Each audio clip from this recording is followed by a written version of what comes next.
우리가 비행기를 탈 때 정말 당연하게 생각하잖아요. 하지만 그 뒤에는요, 조종사들의 어마어마한 지식이 숨어 있다는 사실. 자, 오늘 저랑 같이 조종석에 한번 앉아보는 거예요. 엔진 시동을 걸기도 전부터 비행기가 땅에 바퀴를 내리는 그 순간까지 조종사들은 도대체 뭘 알아야 하는지 그 비밀을 한번 파헤쳐 보겠습니다. 네, 비행은 우렁찬 엔진 소리로 시작하는 게 아니에요. 사실은 조종사의 머릿속에서 먼저 시작됩니다. 아니, 이륙하기도 전에 뭘 그렇게 확인하고 준비해야 하는 걸까요? 자, 그 첫 단계부터 한번 따라가 보시죠. 네, 바로 비행 전 브리핑인데요. 모든 안전한 비행은 사실 하늘이 아니라 바로 이 땅 위에서 철저한 준비와 함께 시작되는 겁니다. AIP, 항공정보 간행물이라고 하는데요. 이걸 뭐라고 생각하시면 되냐면 모든 비행의 공식 교과서 또는 법전이라고 보시면 돼요.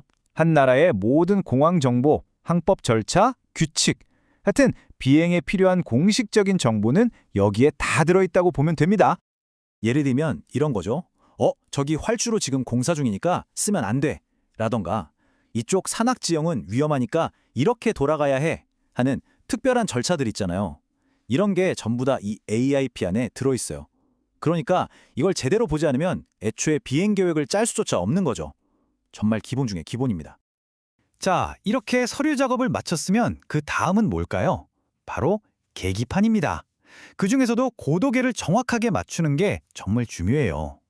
생각해보세요. 하늘에는 여기 몇 미터 이런 표지판이 없잖아요. 그래서 정확한 고도를 아는 게 곧 생명과 직결되는 문제입니다. 고도계 세팅에는 크게 두 가지 방식이 있어요. QNH랑 QFE. 어렵게 들리지만 간단해요. QNH는 바다 즉 해수면을 0m로 보는 절대적인 높이고요.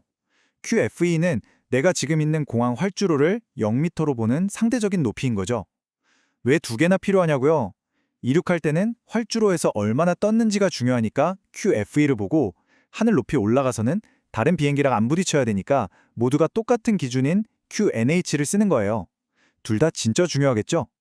자, 이제 준비를 마치고 드디어 이륙합니다. 비행기는 쭉쭉 올라가서 순항 고도로 향하는데요. 여기서부터 또 새로운 변수가 나타납니다. 바로 온도예요. 온도랑 고도가 무슨 상관이냐고요?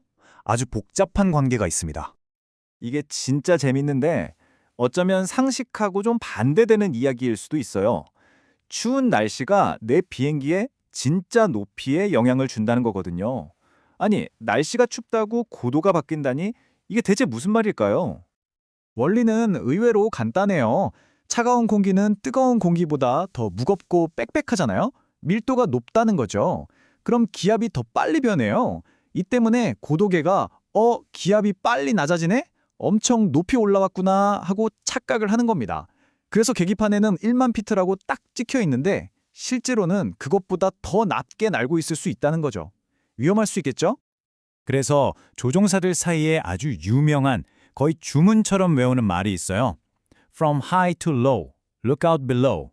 그러니까 고온에서 저온으로, 따뜻한 데서 추운 데로 갈 때는 아래를 조심하라는 뜻이에요.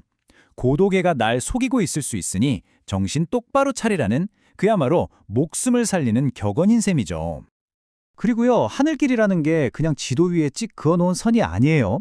우리가 도로에서 차선 지키듯이 하늘에도 눈에 보이지 않는 고속도로가 있습니다. 좌우뿐만 아니라 위아래까지 정해진 아주 엄격한 3차원 통로라고 생각하시면 돼요.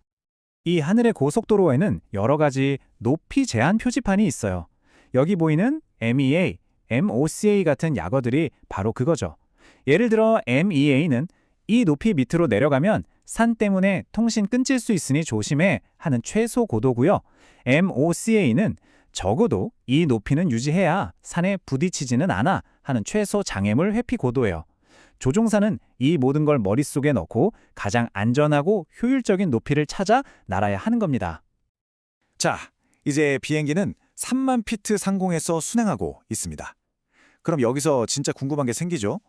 이 망망대해 같은 하늘에서 조종사들은 어떻게 자기 위치를 정확히 알까요? GPS 쓰면 되지 라고 생각하실 수 있는데 그게 항상 정답은 아니거든요. 자, 여러분께 퀴즈 하나 내볼게요. 180노트 속도로 240초, 그러니까 4분 동안 날았는데 VOR이라는 항법 장비의 신호가 10도만큼 바뀌었어요. 그럼 나는 지금 그 VOR 기지국에서 얼마나 떨어져 있을까요? 이게 바로 조종사들이 비행 중에 머릿속으로 풀어야 하는 문제입니다. 계기판에 나오는 숫자 몇 개로 삼각함수 문제를 푸는 거예요. 암산 실력이 대단해야겠죠? 와, 이걸 어떻게 계산해? 싶으시죠? 근데 조종사들은 이걸 쉽게 푸는 경험 법칙 같은 걸 알고 있어요. 먼저 속도랑 시간으로 내가 얼마나 날아왔는지 거리를 계산하고 그 다음에 각도 변화를 이용해서 마치 수학 시간에 배운 삼각형 문제 풀듯이 기지국까지의 거리를 착착 계산해내는 거죠. 정답은 바로 72마일입니다. 이 문제 하나만 봐도 알 수 있죠. 항공항법이라는 게 얼마나 정밀해야 하는지.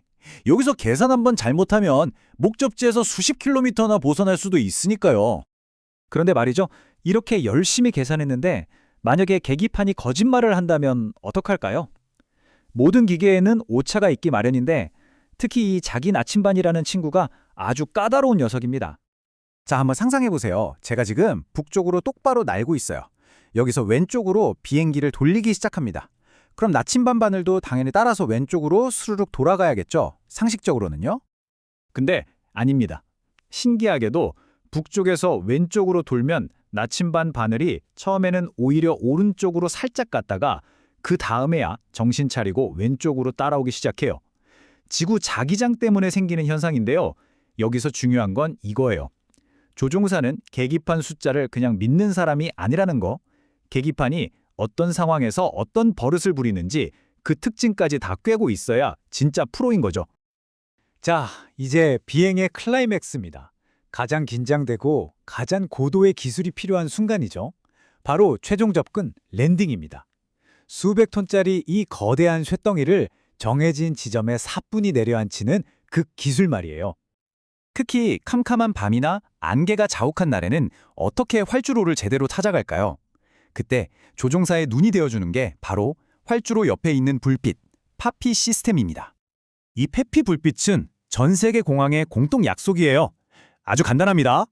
흰색 불빛이 많이 보이면 너무 높아요 라는 뜻이고 빨간색 불빛이 많이 보이면 너무 낮아요 라는 뜻이에요. 그럼 정답은? 그렇죠. 흰색 2개, 빨간색 2개. 이 투화이트 투레드가 보일 때가 바로 완벽한 착륙 각도라는 신호입니다. 조종사는 이 불빛만 보고도 자기 고도를 정밀하게 맞추는 거죠. 근데 만약에 날씨가 너무 안 좋아서 이 불빛조차 안 보이면 어떡할까요? 그때는 지상관제사의 도움이 필요합니다. 바로 PAR, 정밀 접근 레이더를 쓰는 건데요.